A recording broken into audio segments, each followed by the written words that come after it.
Muy bien, entusiastas de la arquitectura, bienvenidos de nuevo a Space Shape Scale. Hoy nos sumergiremos profundamente en los cimientos de la arquitectura moderna, trazando la evolución desde el pasado ornamentado hasta el presente simplificado.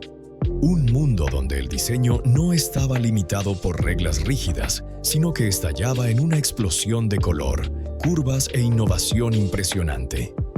Esto no era una fantasía futurista, sino una transformación radical que barrió Europa a principios del siglo XX, dando origen a lo que hoy llamamos arquitectura moderna.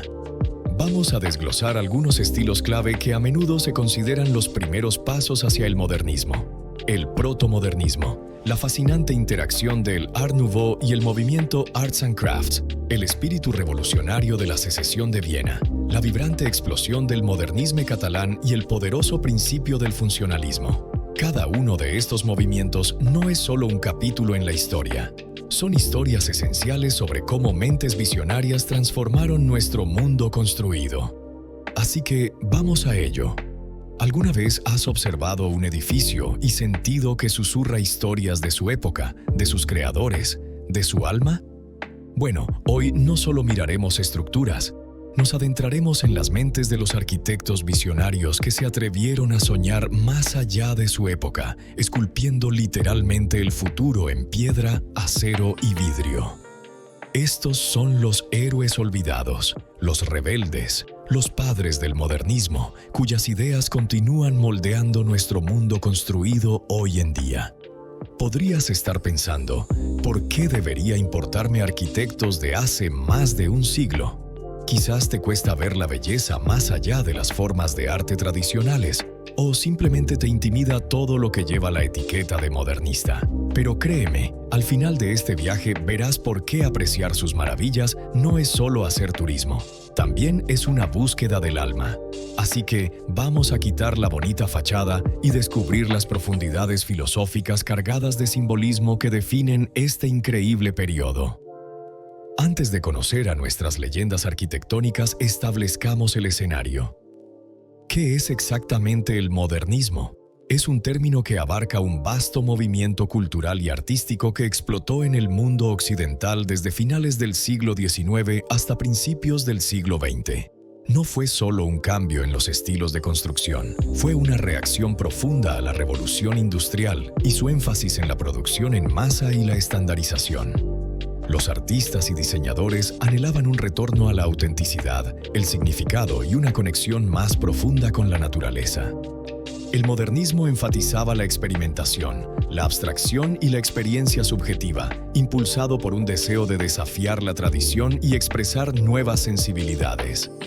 El movimiento adoptó una postura crítica hacia el concepto racionalista de la Ilustración y rechazó la idea de una originalidad absoluta. Fue influenciado por la innovación tecnológica generalizada, la industrialización, la urbanización y los cambios culturales y geopolíticos que ocurrieron después de la Primera Guerra Mundial. El movimiento buscó derribar la distinción tradicional entre las bellas artes como la pintura y la escultura y las artes aplicadas o decorativas. En esencia, buscaba crear una obra de arte total, o Gesamtkunstwerk, que abarcara una variedad de medios para crear entornos espiritualmente edificantes. Los primeros indicios del cambio, el protomodernismo.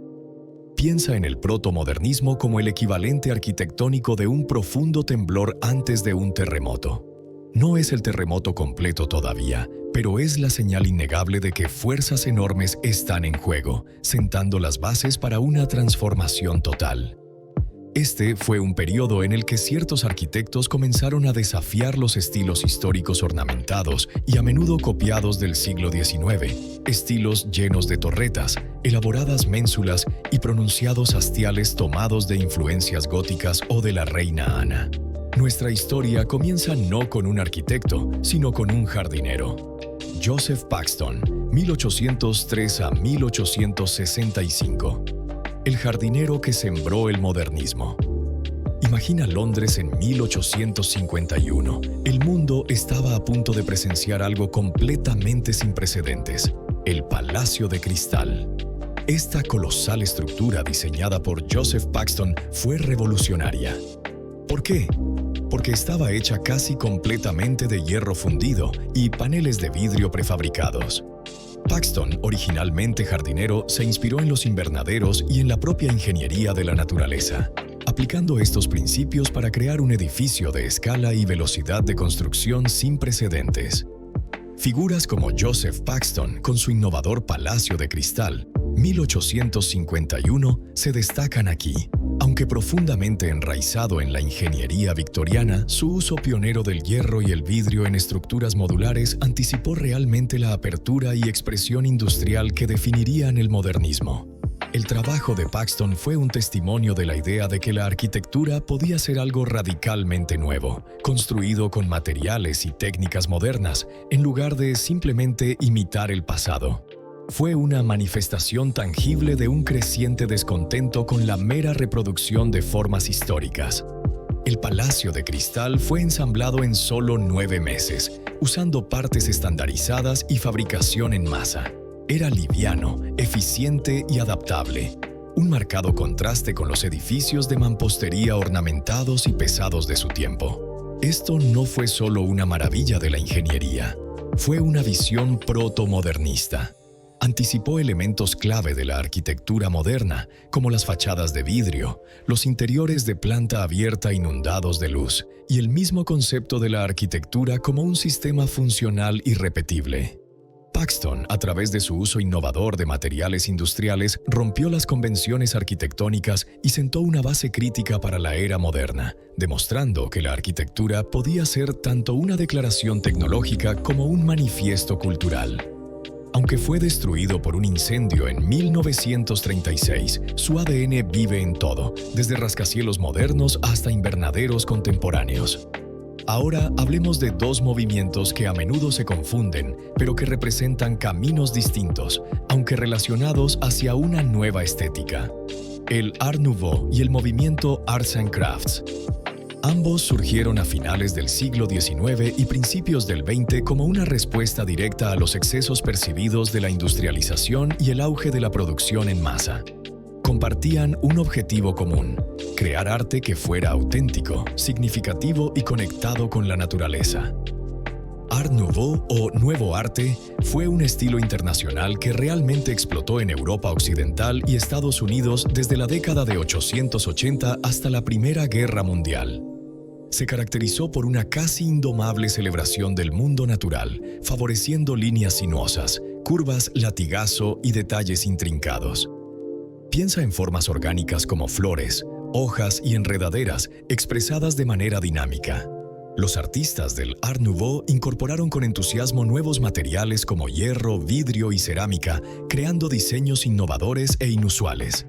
Un objetivo central era romper con la jerarquía tradicional entre las bellas artes, como la pintura y la escultura, y las artes aplicadas. Ejemplos famosos como las entradas del Metro de París de Héctor Guimard o las joyas de René Lalique realmente encarnan este estilo expresivo, imaginativo y evocador. En contraste, el movimiento Arts and Crafts, nacido en Inglaterra, defendía un retorno a la artesanía tradicional y las técnicas de producción manual. Liderado por figuras como William Morris y John Ruskin, fue una reacción contra los efectos deshumanizantes de la revolución industrial y la percepción de decadencia en los estándares artísticos debido a los productos fabricados en masa. Arts and Crafts enfatizaba la belleza intrínseca de los materiales honestos y el valor del trabajo manual. Piensa en carpintería, herrería y tejido, para crear objetos que fueran tanto hermosos como útiles. Entonces, ¿cuál es la diferencia visual? Aunque ambos se inspiraron en la naturaleza, el movimiento Arts and Crafts a menudo tenía una apariencia más práctica, con muchos ángulos rectos y una sensación artesanal y robusta. El Art Nouveau, por otro lado, llevó las formas orgánicas a un extremo más curvilíneo, casi exagerado, con esquinas redondeadas y formas dinámicas y fluidas. Imagina comparar una sólida silla rectilínea de Stickley, Arts and Crafts, con las líneas elaboradas y fluidas de una lámpara de Tiffany, Art Nouveau. Incluso William Morris, pionero del Arts and Crafts, usó motivos botánicos, pero la sensación general era diferente, más terrenal, menos etérea que las líneas latigazo del Art Nouveau. Ambos movimientos, a pesar de sus diferencias, fueron cruciales para el modernismo. El Art Nouveau, aunque a menudo altamente ornamentado, ayudó a allanar el camino al buscar eliminar el ornamento superfluo en sus fases posteriores y enfatizar la función sobre la forma. El enfoque del movimiento Arts and Crafts en la honestidad del material, la artesanía local y la funcionalidad se alineó directamente con los principios que el modernismo adoptaría más adelante. Nuestro viaje continúa hacia el norte, a la industrial Glasgow, una ciudad que también buscaba una identidad cultural y artística a finales del siglo XIX. Charles Rennie Mackintosh, 1868 a 1928. Uniendo el Art Nouveau y el modernismo. Charles Rennie Mackintosh se destaca como una figura única, un genio que diseñó entre 1897 y 1909 y se convirtió en un referente en la evolución de la arquitectura moderna. Cuando ganó el encargo para diseñar la Escuela de Arte de Glasgow en 1896 con tan solo 28 años, buscó crear un edificio que reflejara las necesidades y el espíritu de su tiempo, mirando sin miedo hacia el futuro en lugar de imitar estilos históricos. Su diseño para la Escuela de Arte de Glasgow fue una síntesis magistral, fluidez Art Nouveau, incorporando gráciles motivos orgánicos y trabajos en hierro fluidos. Principios Arts and Crafts, enfatizando materiales honestos, artesanía local y la belleza de los detalles hechos a mano. Claridad protomodernista, presentando geometrías audaces, composiciones asimétricas y un enfoque innovador de la luz y el espacio que anticipó la arquitectura moderna del siglo XX. La maestría de Mackintosh con la luz natural es destacable, con enormes ventanas orientadas al norte que inundan los estudios con luz suave e indirecta, perfecta para artistas. El exterior utiliza cálida piedra arenisca escocesa, anclándolo en la geología local, mientras que las vigas de madera expuestas y los detalles en hierro forjado celebran las tradiciones artesanales. Estuvo profundamente influenciado por el japonismo, evidente en las líneas limpias del edificio, los espacios volumétricos y la integración entre estructura y decoración. Para Mackintosh, un edificio era más que un refugio, era una obra de arte total. Gesamtkunstwerk. Diseñó desde los detalles estructurales hasta las lámparas y los muebles, creando un lenguaje visual unificado. Esta unidad entre función y poesía, lugar y propósito, es la razón por la cual la Escuela de Arte de Glasgow se celebra como el punto en que el Art Nouveau realmente se encuentra con el modernismo.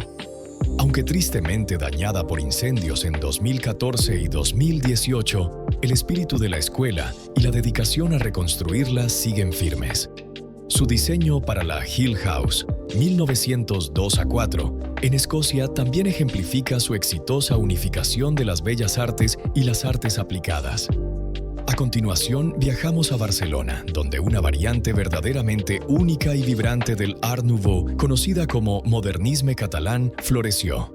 No fue solo una tendencia artística, fue una poderosa afirmación cultural de la identidad catalana durante un periodo de despertar político llamado la Renaixença. Los arquitectos impregnaron sus edificios con tradiciones artesanales locales, temas naturales y leyendas regionales, transformando estructuras en símbolos del espíritu catalán. Este movimiento artístico surgió a finales del siglo XIX e inyectó una poderosa dosis de color, creatividad y carisma en la arquitectura de Barcelona. Celebraba formas dinámicas, colores vibrantes, detalles intrincados y motivos inspirados en la naturaleza, llevando la expresión visual a otro nivel. Este movimiento también abarcó la literatura y la pintura. Las figuras principales del modernisme catalán son legendarias: Antoni Gaudí, Lluís Domènech Iro Montaner y Josep Puigpín i Cadafalch. Su trabajo es instantáneamente reconocible por sus elaborados detalles, diseños inspirados en la naturaleza y un profundo deseo de romper con las formas tradicionales, abrazando la asimetría, formas dinámicas y colores vibrantes. Verás elementos curvilíneos que evocan formas naturales, intrincados trabajos en hierro forjado y un uso profuso de baldosas cerámicas. Antoni Gaudí, 1852 a 1926. El mago de la forma orgánica. Cuando se trata del modernisme catalán, un nombre fluye como poesía: Antoni Gaudí. Lo han llamado el Brad Pitt del modernismo catalán, y sus obras son como entrar en otra dimensión. Una arquitectura de cuento de hadas con un toque de Alicia en el País de las Maravillas. Para Gaudí, la naturaleza era la suprema ingeniera y diseñadora, y declaró famosamente: «Nada se inventa, pues ya está escrito en la naturaleza». Creía que la originalidad consiste en volver al origen, lo que para él significaba abrazar la lógica y belleza inherentes al mundo natural. Su trabajo sintetiza estructura, decoración, naturaleza y espiritualidad en un lenguaje único y atemporal. Exploremos algunas de sus obras icónicas. Casa Vicens, 1883 a 1885. El génesis de un genio. Su primera casa, construida cuando tenía solo 31 años, fue un laboratorio de ideas y un manifiesto del naciente movimiento del modernisme catalán. Rompía con los edificios neoclásicos sobrios de su época, fusionando influencias moriscas, góticas y orientales con colores vibrantes y una artesanía intrincada. Sus azulejos en tablero de ajedrez, motivos florales exuberantes y chimeneas escultóricas revelan su genio estructural temprano y visión holística, donde cada centímetro era una oportunidad para contar una historia. Palau Güell, 1886 a 1890. Primera exploración de formas orgánicas. Fue su primer edificio residencial para su mecenas Eusebi Güell. Según la UNESCO, el Palau Güell combinó elementos del movimiento Arts and Crafts, el simbolismo, el expresionismo y el racionalismo, y tuvo una gran influencia en el modernismo del siglo XX. Gaudí integró directamente la cerámica, vitrales, hierro forjado y carpintería dentro de su arquitectura. Parc Güell, 1900 a 1914. Un jardín de sueños. Situado en las colinas que dominan Barcelona, el Parc Güell difumina la línea entre arquitectura y paisaje, entre lo natural y lo fantástico. Concebido originalmente como una lujosa ciudad-jardín inspirada en los movimientos ingleses, se convirtió en un parque público, un tapiz vibrante de mosaicos giratorios, trencadís, esculturas lúdicas y caminos sinuosos. Gaudí se acercó al parque con la creencia de que la naturaleza era la arquitecta suprema, integrando formas orgánicas, simbolismo y espiritualidad, adaptando sus diseños al terreno en lugar de alterarlo. Elementos notables incluyen la sala hipóstila y el banco serpenteante, ejemplos de su fusión entre estética y funcionalidad. Casa Batlló, 1904 a 1906. La obra maestra surrealista. Conocida cariñosamente por los locales como la Casa de los Huesos, es una sinfonía surrealista donde mito, naturaleza y arquitectura colisionan. Transformó una residencia ordinaria en un organismo vivo, un paisaje de ensueño fantástico de curvas, luz y color. El techo ondulante en forma de dragón, los balcones esqueléticos y las baldosas iridiscentes sumergen a los visitantes en un paisaje mítico donde la arquitectura cobra vida. Gaudí controló magistralmente la luz y la ventilación a través de un pozo de luz central con azulejos en varios tonos de azul, creando un entorno etéreo, casi submarino. Esta obra maestra del modernisme catalán incluso anticipa el surrealismo décadas antes que Dalí. Es un símbolo global de imaginación arquitectónica y patrimonio mundial de la UNESCO. Casa Milà, La Pedrera, 1906-1912. La piedra que respira. Casa Milà o La Pedrera, la cantera, es una declaración arquitectónica radical, una ola orgánica de piedra que parece respirar y ondular con vida. Desafió todas las convenciones de su época con su fachada ondulante de piedra caliza, balcones de hierro forjado que se retuercen como enredaderas y chimeneas surrealistas en la azotea.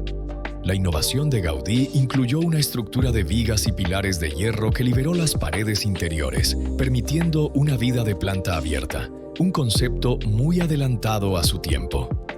El edificio evoca formas marinas y geológicas, con una azotea escultórica que recuerda a guerreros o guardianes. También presentó ventilación natural e iluminación solar pasiva.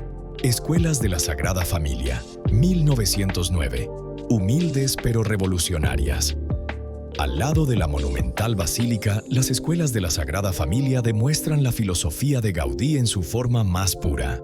Una arquitectura que crece orgánicamente a partir de la función, el clima y el material.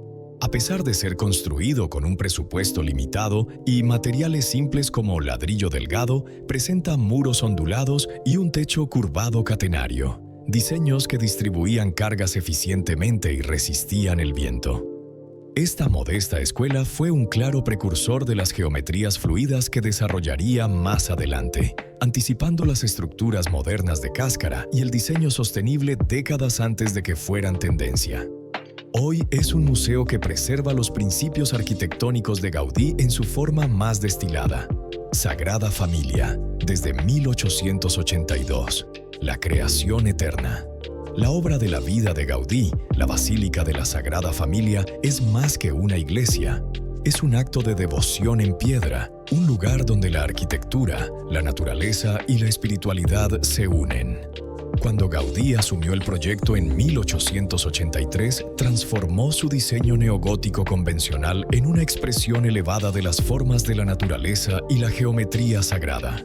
Columnas inspiradas en árboles, bóvedas hiperbólicas y columnas inclinadas distribuyen fuerzas como en un bosque. El edificio está impregnado de simbolismo católico, desde la fachada del nacimiento hasta la fachada de la pasión. Su construcción continua, que mezcla la artesanía tradicional con tecnología del siglo XXI, se espera que finalice sus torres principales en 2026, en el centenario de la muerte de Gaudí.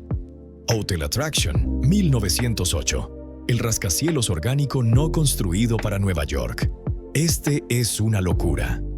Imagina el horizonte de Manhattan definido no por torres angulosas, sino por una forma orgánica que se eleva como una planta mística o una concha marina. Esta fue la visión asombrosa y no realizada de Gaudí para el Hotel Attraction en Nueva York. Encargado en 1908, fue un concepto tan adelantado a su tiempo que aún hoy parece ciencia ficción arquitectónica, anticipando el diseño paramétrico y la arquitectura curvilínea décadas antes. Usó modelos físicos con cadenas y espejos para estudiar cómo las curvas distribuían las fuerzas naturalmente, diseñando efectivamente un rascacielos hiperbólico sin computadoras. Muchos lo ven como un antecesor directo de obras de arquitectos contemporáneos como Santiago Calatrava y Zaha Hadid. Lluís Domènech i Montaner, 1850 a 1923, el maestro de la expresión teatral. Junto a Gaudí, Lluís Domènech i Montaner fue otro gigante del modernisme catalán. Maestro arquitecto, historiador y profesor, sus diseños estaban profundamente ligados al simbolismo catalán y al orgullo cívico, encarnando el empuje del movimiento de la Renaixença por la identidad catalana. Dejó un legado de más de 30 edificios en Barcelona y Cataluña y fue maestro de Gaudí. Su Palau de la Música Catalana, diseñado en 1905 y terminado en 1908, no es nada menos que impresionante. Una joya de vidrio, cerámica y piedra esculpida, y quizás la expresión más teatral del modernisme catalán. Fue concebido no solo como sala de conciertos, sino como una obra de arte total, Gesamtkunstwerk, donde cada baldosa, escultura y vidrio teñido tiene su papel. El Palau utiliza ingeniosamente una estructura de hierro, permitiendo amplios espacios sin columnas, balcones curvos y una transparencia vertical que baña el interior con luz natural desde su famoso domo de vidrio invertido que recuerda al sol. Es una sinfonía en piedra y vidrio, donde la luz canta y la arquitectura escucha. El Palau, junto con su Hospital de Sant Pau, ha sido declarado Patrimonio Mundial por la UNESCO. Josep Puig i Cadafalch, 1866, el erudito del estilo. El tercer gran arquitecto de esta era fue Josep Puig i Cadafalch, quien también creó más de 30 obras principales durante su vida. Su enfoque a menudo combinaba el romanticismo medieval con el progreso industrial, respetando profundamente el patrimonio catalán mientras abrazaba audazmente el diseño moderno. Su Casa Ametller, diseñada en 1900, es un ejemplo sorprendente de esta fusión. Ubicada en la famosa Manzana de la Discordia de Barcelona, Illa de la Discordia, junto a la Casa Batlló de Gaudí y la Casa Lleó Morera de Domènech i Montaner, Se destacó con su singular frontón escalonado de estilo flamenco, un guiño a la arquitectura del norte de Europa. La fachada entrelaza intrincadamente temas del Renacimiento gótico con delicados detalles Art Nouveau, incorporando símbolos de la familia del cliente, su profesión y la identidad catalana en cada piedra tallada y baldosa decorativa. Es un manifiesto cultural en ladrillo y piedra. Otra obra notable de Puig i Cadafalch es la Casa de les Ponces, un edificio residencial de cuento de hadas. Ahora giramos hacia Viena, una ciudad vestida de estilos barrocos y neorrenacentistas opulentos, una ciudad repleta de fermento intelectual y artístico a principios de siglo. Sin embargo, bajo esta grandeza se estaba gestando una revolución silenciosa, liderada por artistas y arquitectos que buscaban un estilo que reflejara la vida moderna y los materiales industriales. Aquí, un grupo de artistas radicales decidió separarse del establecimiento conservador, formando la Secesión de Viena en 1897. Esto no fue solo una elección estilística, fue un manifiesto. Su famoso lema, grabado en su icónico edificio de la Secesión, proclama: a cada época su arte, al arte su libertad. Los secesionistas, incluidos luminarias como Gustav Klimt, Joseph Hoffmann, Koloman Moser y Otto Wagner, aspiraban a trascender las rígidas distinciones entre bellas artes y artes aplicadas, buscando una obra de arte total o Gesamtkunstwerk, un entorno completamente diseñado que unificara pintura, escultura, arquitectura e incluso las artes decorativas y escénicas. Sus contribuciones arquitectónicas fueron particularmente revolucionarias. El edificio de la Secesión, diseñado por Joseph Maria Olbrich, alumno de Otto Wagner, fue una declaración deliberada contra el historicismo. Presenta formas geométricas puras y una notable ausencia de los motivos historicistas ornamentados que dominaban la Ringstraße de Viena. Su característica más reconocible: esa cúpula dorada de intrincadas hojas de laurel, conocida cariñosamente como el repollo dorado. La Secesión de Viena se considera a menudo la manifestación austríaca del Art Nouveau, o Jugendstil, como se le conocía en Alemania. Al igual que el Art Nouveau, se inspiraba fuertemente en la naturaleza, pero a menudo la abstraía o estilizaba. También compartía el énfasis del Art Nouveau en el intercambio artístico internacional y el deseo de democratizar el arte, haciéndolo accesible para todos. Pero donde la Secesión se convirtió verdaderamente en precursora del modernismo fue en la obra de Otto Wagner. Sus diseños, particularmente el Banco Postal de Ahorros de Austria, 1904 a 1912, marcaron un cambio significativo. Otto Wagner, 1841-1918, el pionero de la belleza racional. Entra Otto Wagner, uno de los arquitectos más importantes del mundo de ese periodo.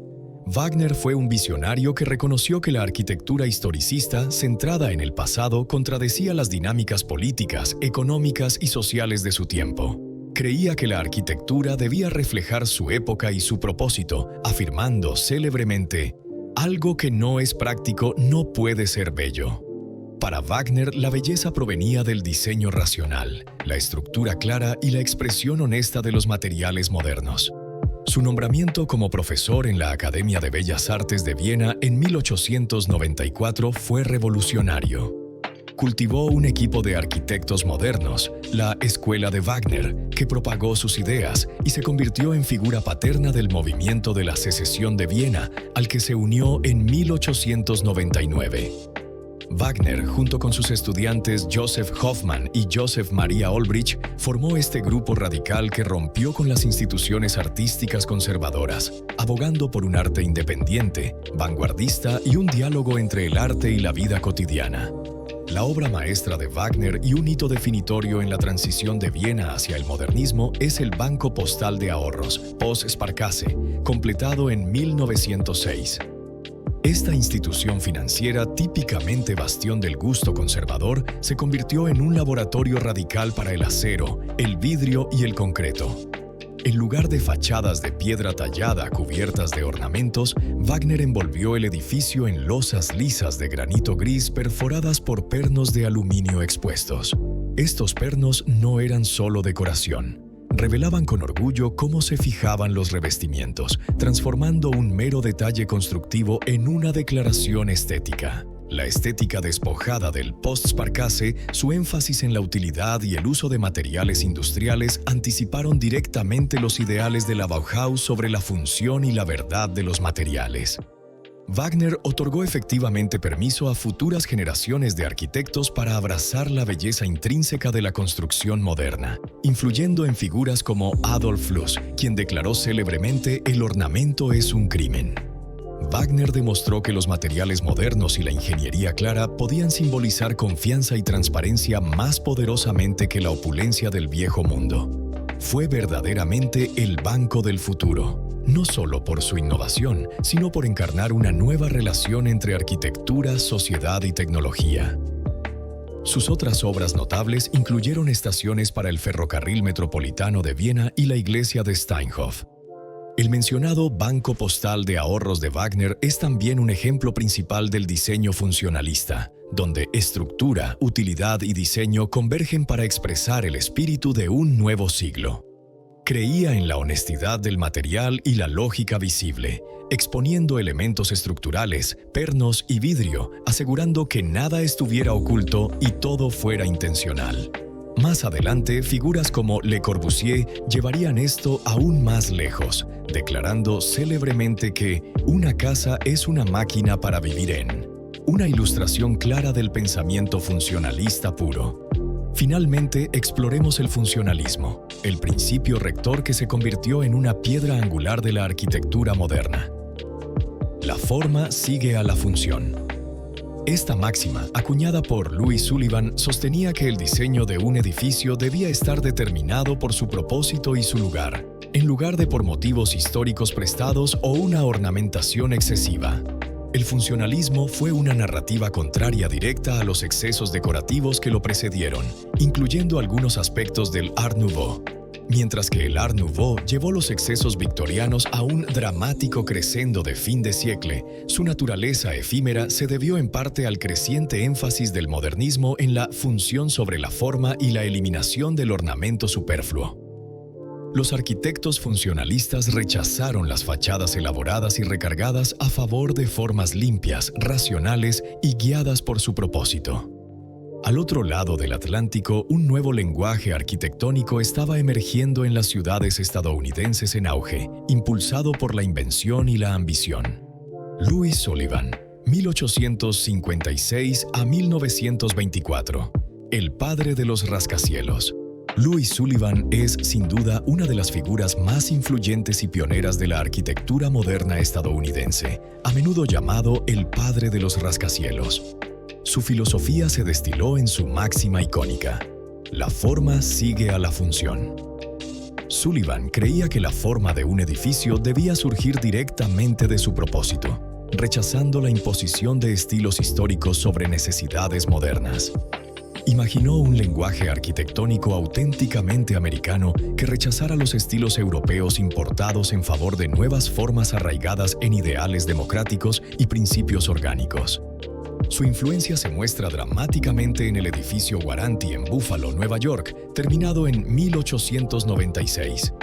Este rascacielos fue un punto de inflexión crítico porque Sullivan lo diseñó para expresar honestamente su verticalidad. Delgadas pilastras verticales se extienden ininterrumpidamente desde la base hasta la cornisa ornamentada, atrayendo la vista hacia arriba y enfatizando la altura. Fue una desviación de los edificios típicos que trataban los rascacielos como cajas apiladas, celebrando en cambio las nuevas posibilidades estructurales del marco de acero.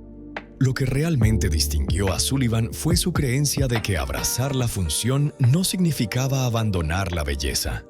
El edificio Guaranty está revestido con detallados azulejos de terracota, adornados con intrincados patrones orgánicos, follaje, zarcillos, espirales, que animan la superficie como una piel viva. Esto no era una decoración superficial, era parte integral de la identidad del edificio, vinculándose con la profunda creencia de Sullivan de que la arquitectura debía reflejar formas naturales, creando lo que muchos llamaron poesía vertical. El edificio Wainwright, terminado en 1891, también es citado como uno de los primeros rascacielos del mundo. Frank Lloyd Wright, 1887 a 1959. El protegido de Sullivan y el estilo de la pradera. Las ideas de Sullivan fueron absorbidas profundamente por su joven dibujante, Frank Lloyd Wright. Wright tenía solo 24 años cuando hizo contribuciones creativas significativas a los diseños de Sullivan, haciendo de sus colaboraciones un punto crucial para el nacimiento del modernismo americano. La casa Chanley Norwood, década de 1890, y la casa Chanley Persky, 1891, son laboratorios tempranos para las ideas que Wright cristalizaría más tarde en sus famosas casas de estilo de la pradera. Estas residencias modestas rompieron radicalmente con la arquitectura victoriana ornamentada de la época, introduciendo simplicidad, geometría clara y las semillas de una filosofía arquitectónica orgánica. Presentaban planes de interiores abiertos, reemplazando las habitaciones compartimentadas y cerradas de las casas victorianas. Estos hogares fluían libremente, fomentando una vida familiar moderna. Énfasis horizontal, largas líneas de ventanas y franjas horizontales acentuadas destacaban la horizontalidad, un motivo que Wright llevaría a nuevos extremos en sus diseños de la pradera. Integración con el paisaje. Las casas no dominaban su entorno, sino que parecían crecer naturalmente a partir de él, anticipando el compromiso de por vida de Wright con la arquitectura orgánica. Esta colaboración marcó un punto de inflexión crítico, ya que el diseño residencial americano comenzó a liberarse de las tradiciones europeas, adoptando una planificación funcional y una expresión honesta de los materiales. La historia del modernismo en desarrollo. Como puedes ver, estos movimientos distintos, protomodernismo, Art Nouveau, Arts and Crafts, Secesión de Viena y modernismo catalán, cada uno contribuyó con una pieza crucial al rompecabezas del modernismo. Desafiaron las convenciones, adoptaron nuevos materiales, experimentaron con la forma y el espacio, y buscaron una autenticidad que reflejara sus tiempos cambiantes. El protomodernismo sentó las bases filosóficas, cuestionando la mera copia del pasado. Arts and Crafts trajo un renovado respeto por los materiales, la artesanía y la belleza de lo hecho a mano, anclando el diseño en una producción honesta. Art Nouveau rompió con la tradición académica con sus formas fluidas inspiradas en la naturaleza y nuevos materiales, difuminando la línea entre el arte y la vida diaria. La Secesión de Viena impulsó la libertad artística, la integración de todas las artes en una obra total y una audaz simplicidad geométrica que anticipó la pureza funcionalista de estilos modernos posteriores. El modernismo catalán, aunque sumamente ornamental, integró lógica estructural rigurosa con materiales innovadores y expresó una profunda identidad cultural, mostrando cómo incluso los estilos decorativos podían ser modernos en su esencia. Finalmente, el funcionalismo proporcionó el principio guía, que la forma debe seguir al propósito, despojando lo superfluo y revelando la verdad cruda y honesta de la razón de ser de un edificio. Juntos, estos movimientos representan una narrativa poderosa y multifacética de cómo la arquitectura evolucionó de la imitación a la innovación, del ornamento a la esencia. No fueron solo estilos, fueron rebeliones, manifiestos y visiones que continúan dando forma al mundo que habitamos hoy. Desde el Palacio de Cristal pionero de Paxton, que se atrevió a soñar en vidrio y hierro, hasta los templos racionales de Wagner que despojaron lo innecesario para revelar la verdad en los materiales, vemos cómo se fueron sentando los cimientos mismos de la arquitectura moderna. Sullivan y Wright redefinieron el rascacielos y la vivienda americana, enraizando el diseño en la función y los principios orgánicos. Y luego está el mundo vibrante y fantástico del modernisme catalán, con Gaudí, Domènech Hiro Montaner y Puig i Cadafalch, quienes infundieron a sus estructuras alma, naturaleza y un feroz sentido de identidad nacional. Estos arquitectos no solo estaban construyendo, estaban replanteando, experimentando y desafiando cada convención. Se preguntaban, ¿y si la arquitectura pudiera estar viva? ¿Y si pudiera reflejar el espíritu humano, no solo sus necesidades? ¿Y si pudiera trascender su tiempo y hablarle a generaciones futuras? Y la increíble respuesta es, lo hicieron. Construyeron monumentos que continúan inspirándonos, provocándonos y encantándonos. Sus legados nos recuerdan que la arquitectura es un arte vivo y en evolución, una herramienta poderosa para la transformación social y tecnológica. Es un testimonio de la creatividad, la resiliencia y el poder duradero de la visión arquitectónica. Si este viaje a las mentes de estos titanes de la arquitectura te ha inspirado, si te ha hecho mirar los edificios que te rodean con nuevos ojos, entonces verdaderamente estás comenzando a apreciar las maravillas del modernismo. No olvides suscribirte a Space Shape Scale para más historias cinematográficas sobre la arquitectura más visionaria del mundo y las almas que se atrevieron a construirla. Dale like, comparte este video con otro amante de la arquitectura y cuéntame en los comentarios, ¿cuál de estos pioneros arquitectónicos te fascina más y por qué? Gracias por acompañarme hoy. Hasta la próxima, sigue explorando, sigue cuestionando y sigue apreciando el increíble poder del mundo construido.